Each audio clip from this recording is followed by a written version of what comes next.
Me fillimin e gjysmëvjetorit të dytë, nxënësit e shkollave të mesme në Maltezi kanë vijuar procesin mësimor sipas kalendarit arsimor. Kjo periudhë shënon një fazë të rëndësishme të vitit shkollor, veçanërisht për nxënësit e klasave përfundimtare, të cilët po përgatiten për përmbylljen e arsimit të mesëm dhe hapat e ardhshëm në rrugtimin e tyre arsimor dhe profesional. Sipas kalendarit zyrtar, mësimi përfundon me 12 qershor, ndërsa për maturantët viti shkollor mbyllet me heret më 19 maj 2026. Për këtë arsye, gjysmëvjetori i dytë konsiderohet si një periudhë më intensive, e shoqëruar me vlerësime, testime dhe përgatitje për provimet e maturës. Në këtë kuadër kemi realizuar një bisedë me drejtorin e shkollës së mesme të Përzier 25 maj në Tuz, Sehat Luljanaj. Në fokus të kësaj bisede ishte organizimi i mësimit në gjysmëvjetorin e dytë, përgatitjet për provimet e maturës, si dhe sfidat dhe prioritetet që presin këtë institucion arsimor deri në fund të vitit shkollor. Drejtori foli gjithashtu për angazhimin e stafit pedagogjik në mbështetje të nxënësve, veçanërisht të maturantëve, si dhe për bashkëpunimin me prindrit në funksion të një procesi mësimor sa më të rregullt dhe efikas. Në vëmendje ishte edhe orientimi nxënësve drejt arsimit të lartë apo tregut të punës, si një hap i rëndësishëm pas përfundimit të shkollës së mesme. Faleminderit që keni ardhur, siç e dini edhe ju vetë, dje ka filluar procesi mësimor për gjysmëvjetorin e dytë. Normalisht që shkolla jon ka pa gjitha ato detyrat e veta, meqense sot e çdo ditë janë kushtet më të mira për shkollën tonë. Në të themi se ka qenë e gatshme për nxënësit edhe në këto ditë të ftohta, kushtet janë shumë optimale në shkollë.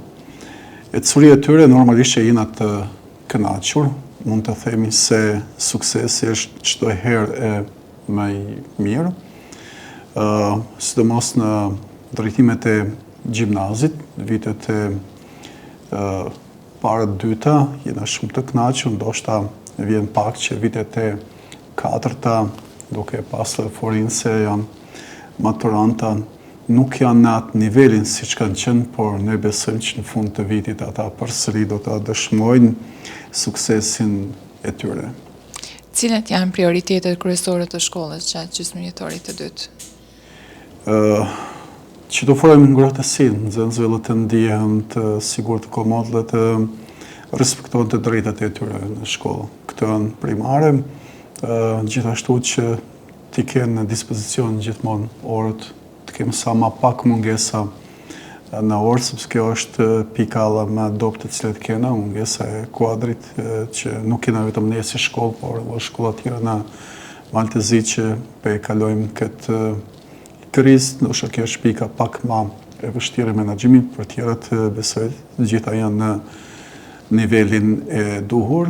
Sot kanë filluar një projekti Rajko, që quhet bashkëpunim me shkollat e tjera, ku kena prezencën nga një shkolla mesme nga Maqedonia, dhe kështu do thënë kjo shkëmbimi i mendimeve, kulturave, ideve, edhe me nxënësit e bashkëmoshatarë që të njohin edhe të tjerët. Këto janë shumë të rëndësishme për moshën e tyre, por edhe për promovimin e vlerave tona, promovimin e kulturës tonë, promovimin e vendit tonë.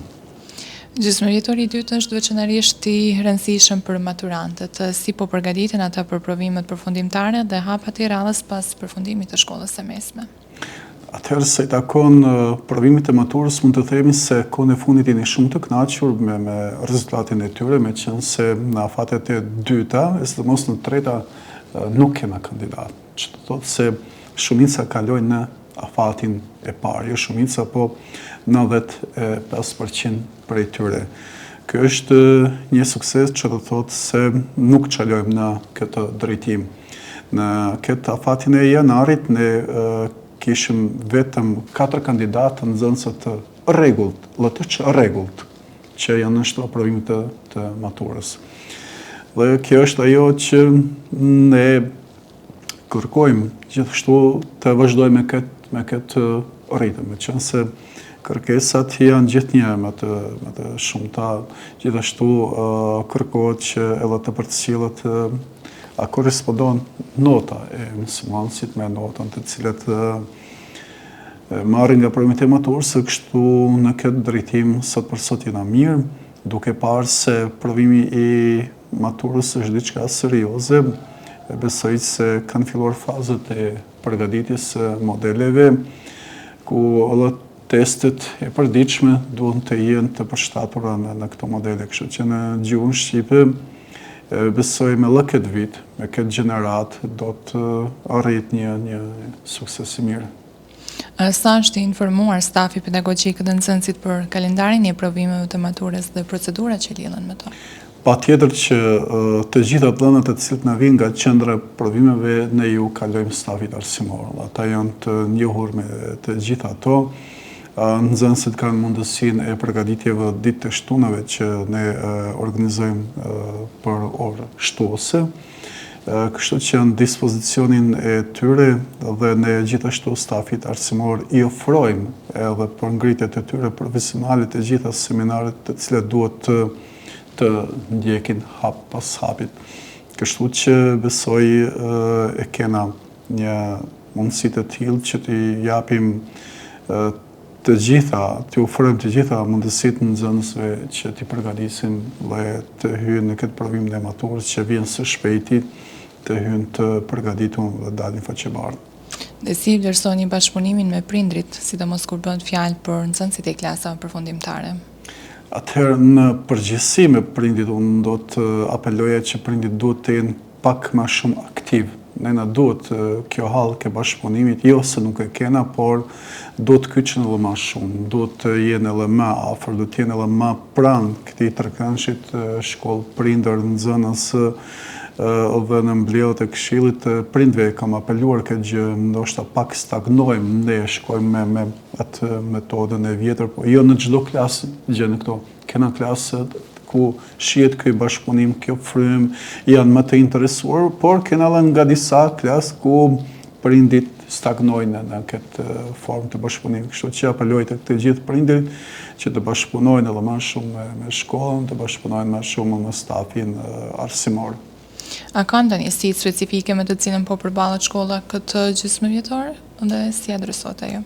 Patjetër që si çdo shkollë ne kena specifikat, si çdo shkollë ka punëtor, pa punëtor, si çdo shkollë ka ndonjëherë që nuk realizohen planet.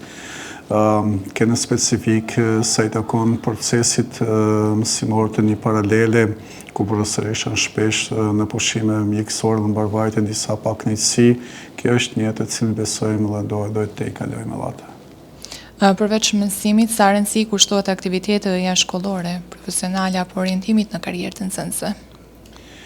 Pikërisht e theksova pak më parë ku ne si shkollë kena përfituar në Maltezi këtë projekt që është për herë të dytë që marrim pjesë dhe kjo është mendojshme rëndësishme, nuk ka rëndësi se nga cila krahini takon, kësaj herë jena në bashkëpunim me shkollën nga Maqedonia e Veriut dhe kjo besoj se është në favor të nxënësve dhe të mësuesve që të njihen edhe me punën e tyre dhe me kulturën e asaj të reve. Mirë, unë duhet të di edhe se si po trajtohet mirëqenia emocionale e nxënësve të shkollës së mesme, duke pasur parasysh atë presionin e provimeve dhe vendimeve për të ardhmen. Shiko, të shti gjërat mund të themi se kanë ndryshuar, nuk është sikur më parë ku Tirana, Shkodra apo Prishtina ka qenë qendër e ofruar për studimin e nxënësve. Shumica mund të themi sot se vazhdojnë studimet në Podgoricë, kështu që është zgjedhja e tyre. Mirë po, për fat të mirë kena edhe nxënës të cilët po përgatiten që të vazhdojnë studimet jashtë këtyre shteteve në Bashkimin Evropian, ku çdo ditë vinë të marrin dokumentat që të aplikojnë dhe kjo është një gjë pozitive. Dhe për fund, çfarë mesazhi do të përcjellni maturantëve dhe nxënësve të tjerë në këtë pjesë të rëndësishme të vitit shkollor? Patjetër kjo është faza e tyre më rëndësishme sepse varet nga suksesi i tyre edhe drejtimi ku mund të regjistrohen dhe do të marrin pak më seriozisht që të përgatiten për këto provime të maturës dhe të vazhdojnë me sukses të tilla edhe më të ishme. Në muajt në vijim, fokusi i shkollës do të mbetet tek përgatitja e nxënësve për vlerësimet përfundimtare, përmbydhja e plan programeve mësimore dhe orientimi i maturantëve drejt zgjedhjeve të mëtejshme arsimore apo profesionale. Drejtori shprehi se janë të përkushtuar që ky proces të zhvillohet në mënyrë të rregullt dhe të organizuar në funksion të interesit dhe suksesit të nxënësve.